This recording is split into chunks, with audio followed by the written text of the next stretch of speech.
My name's Bella. I'm from Rome, Georgia, and I have been attending Crosspoint since 2016. I grew up in the church. It was just kind of the typical thing. And when my parents separated around 10 years old, we stopped going to church. High school came to an end and I joined the military. When I joined, things all went downhill. I went into boot camp and things were fine. And then when I got out, it was like I was partying, I was going home with whoever. I'd picked up cussing like crazy, and I wasn't around anyone that was encouraging me to be like God.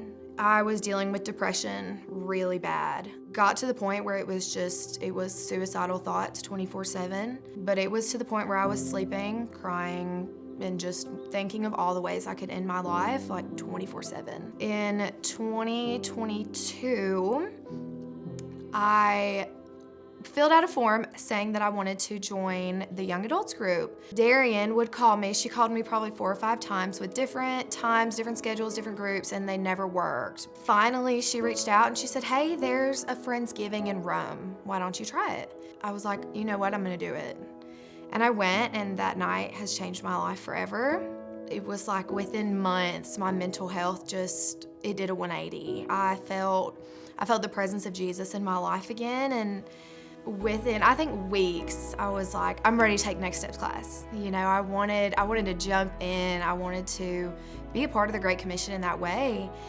And so took the Next Steps class. I signed up to serve, and now I serve in first-time guests, and I absolutely love it. I love welcoming our people into the church. And I'm also a high school girls group leader, which also incredible.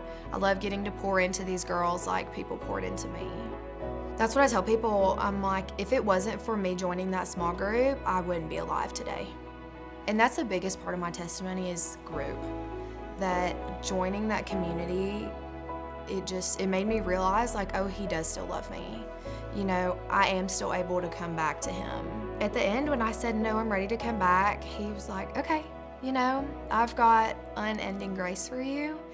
And now today, I couldn't even tell you the last time I felt like just that consistent, overwhelming hurt and anger and sadness and just not wanting to be alive. Like, now I have such a desire to be here to spread the word.